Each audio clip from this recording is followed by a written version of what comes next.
Hey guys, welcome to One Up with Chris Hamilton. I'm here with Jack Byram, the very funny, very talented, very handsome. He'll let you know that before I do, so I had to do it before him. Thank you. Yeah, I'm glad no you got that out of the way. Yeah, I have very low self-esteem. not. I would like that to be out there before anyone sees anything. Perfect. This is for All the right.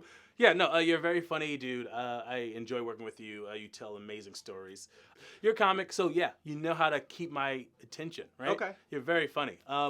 I think a lot of weird things does happen to you because you are a nice person who also happens to be handsome.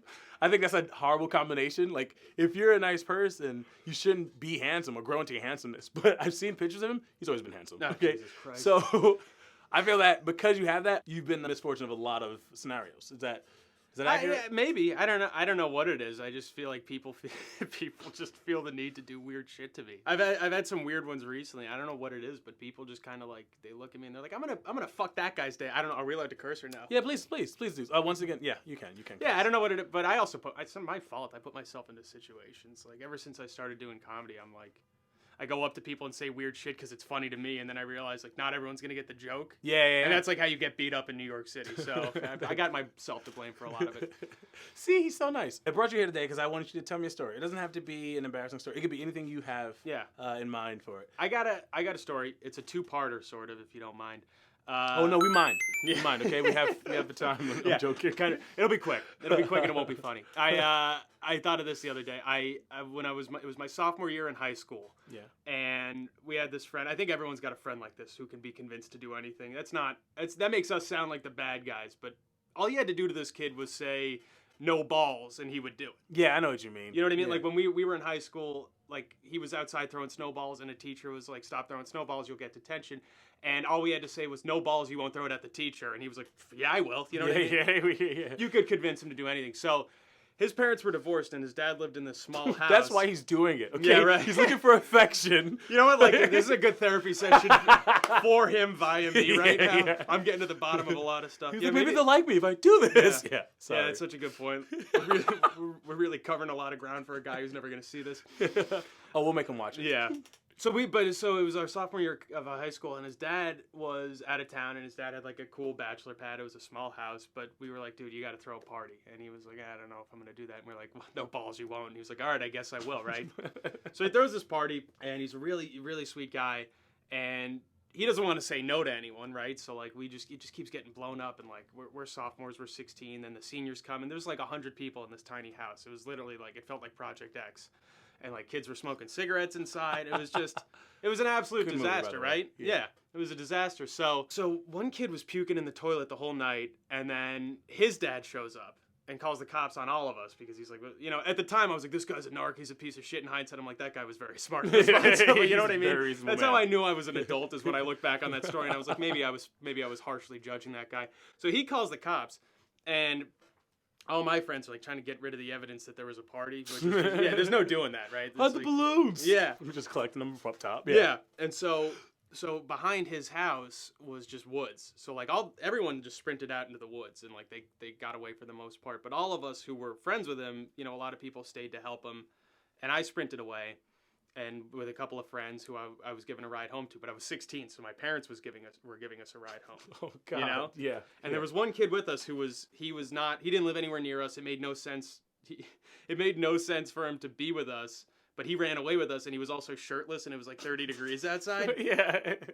So I was like, he was wasted. I was like, do me a favor, whatever you do, don't get into the car with me and my parents right now, because like, then they'll know something's up. Like, dude, you're shirtless. It's 30 degrees. What do you mean, bro? Yeah. He was like shaking. I was like, I was so worried about self-preservation, me not getting grounded, that I was gonna leave my friend out. Just stay out here and get hypothermia. Yeah. So he was like, gotcha. Okay, gotcha. He was wasted, and then he just gets in the car with us. And then so we drive, like, we're like 10 minutes away. And we're going home, and I'm like, wow, we really got away with that. And I keep getting a phone call from my buddy Charlie, who was at the house, and I keep ignoring him because I'm like, I don't want to, you know, I'm gone, I'm safe. And he keeps calling me, and I pick up, and I'm like, what's up?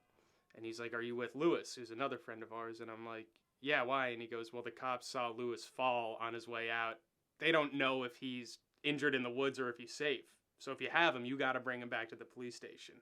So I was like, so we all have to come. He was like, yeah. So now I got away with like the perfect crime. Yeah. And then we get brought back, so we have to go, and we're like sitting in the police station, and it was like they were like trying to do like a scared straight on us. Yeah. But it was Essex County like community like local jail. We weren't in a prison. It was like it looked like a joke out of like a Western movie. You know, there's like one stall with the guy sitting in it. Like that's what the jail cell looked like. So they were trying to do scared straight on us, and I'm like, dude, you just found us with like a couple of Budweisers. This isn't really a big deal. And we overhear them like through the radio. They're like, yeah, we found another one hiding underneath the porch, and we all look at each other and we're like, Brian. He was the shirtless kid. They just found him hiding behind like a curtain or some shit. So we all got in trouble for that. Then flash forward 2 years later, my friend's dad is now engaged and moved into this mansion. And he goes out of town again. So we're like, you got to throw another party, right? Same kid, throws another party. This time around, someone yells cops, and me and like, I just immediately, I'm like, not again. Like I'm having flashbacks, and I sprint away. And me and my buddy look at each other, two kids who had to go to the police station, and we're like, we're in this together. So we climb a fence. We spend the next 2 hours walking around the town trying to not get caught. And then when we go back later that night to like get our car, I see someone. I'm like, did the cops come? And they're like, yeah. And I was like, did everyone get in trouble? They were like, no. They just kind of told us to quiet down, and then they left. Yeah. But my favorite thing that happened that night was there were hundreds of people in there. There was at one point, I was standing kind of at the door, and we had to turn people away. It wasn't anything personal. It was just that this house was full. And there was one kid who none of us knew. And my friend said to him, he's like, listen, I got to be honest. I don't know you, so I can't really let you into my house. We're full right now. And the kid looked at him and was like, you're going to regret this. That's like a weird thing to say. You know what I mean? Threat, like, yeah. We don't know you. Yeah, I'm gonna like you're a witch, and like 20 years down the road, it's gonna come. I'm gonna be like, that was the man who I offended. Yeah. Like what an empty threat. No one's Beauty and the Beast. Yeah. Yeah. Like what the fuck. So no one. We're like, okay, weird. See you later. We all have fun that night. Whatever. I have to run away from the cops. And then about 3 months after that, it was the 4th of July, and we're trying to look for plans. And someone goes, well, there's a party in this town. Do you guys want to come? And we're like, we'd love to come. And then the guy who we're texting goes, actually, bad news. You can't come. Ironically, the man who's throwing the party is the man who you didn't let into your party, and he is getting his revenge right now. So it did come back to haunt us. You could have my party, go to your party. Yeah, but like he probably never thought he'd get the chance to do that. And then when it happened, he was like, he's like, God. Send me a picture. I want to see a picture. Oh my God. Let me see. Yeah, he had you. Yeah. So that was my story. Hilarious. Yeah. I think it's very funny that I think we all have that one friend that like when they get caught, like, hey guys, they caught all of us. Yeah. Like, no, they caught you. Yeah. You don't tell them anything. But they, nah, man. I'm guilty. I'm literally caught by association for knowing you're dumbass. Yeah. Somehow they got your social. I don't know how it happened, man. It wasn't even me. I don't know, man. I know your mother's maiden name now. So this is what happened. I was hanging out at my grandmother's house a while, about 6 or 7. Maybe even 5. And I was with my brother, my adopted aunt, who was like similar around age as me, and my brother's like 3 years or 4 years older than me. So that's like the background of what's going on. We're just hanging out at my grandmother's house. We're having fun. We're probably eating, doing all these fun, stupid stuff. I don't know what led to this, but I guess I must have sneezed or something. I did something to where boogers came out of my nose. Nice. Just like, nah. And my brother was laughing. He was like, oh, you look so stupid. Oh, look at you. And I'm like, but I'm getting laughs out of them. So I'm like, look at me, booger guy. That's who I am now, right? Booger man. And then he's like, no, seriously, get that out of my face, bro. It's fucking disgusting. Because it's like, it's green. Like, it looks disgusting. And I can't see it, so I could just feel it. And then this whole part is wet. And I'm like, well, go look at it, right? And he's like, no, stop. And then he runs into the room where my aunt was. And then he's like, yo, look at Chris. Chris looks stupid right now. And she's like, oh my God, that's fucking disgusting. I'm like, fucking booger, man, right? And she's like, oh no, stop. And I'm chasing him in this house with boogers just hanging out of my nose. It could fall, but it's not. It's holding on because it's, slimy enough. Yeah. And I'm going and I'm chasing after them. And they're like, and then my brother does this stupid thing where he runs into, I guess my aunt's room at the time. And my aunt runs in after him. And then I run in, right? I'm like, fucking booger, man. And the door's here. You can't get through. You have to go through me. Yeah, they're right? there now, yeah. Yeah. So I'm like, but my brother is older than me, so he has like 3 years of strength on me. So he like kind of like pushes me out the way, but then closes the door behind him. And I can't see him, but I'm in there with my aunt, and she's like, stop. I can't. I'm like, booger. And she goes, blah, and just throws up. Oh. And it was like Saturday morning, so it's like cereal. It's just cereal. She had nothing else but cereal. So it's like chewed up milk and cereal just on the floor. And I'm like, ooh, you gonna get in trouble. But I still got like the booger hanging on my right. mouth.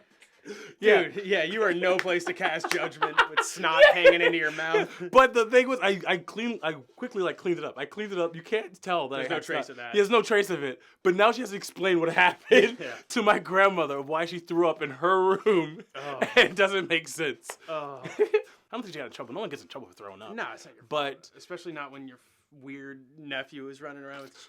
But here's the thing. She couldn't... How do you explain that? Couldn't be proven. How do you explain? Like, I don't know, because I've almost puked 3 times hearing about it. So like, I spent the first 2 minutes of that story just trying to piece together. I don't know why my head couldn't wrap around. You said adopted aunt. Yeah. And I was like, at first I was like, I realized like, oh, your aunt who was adopted by a mother, but I thought you meant that you guys went out and adopted a grown woman to be your aunt.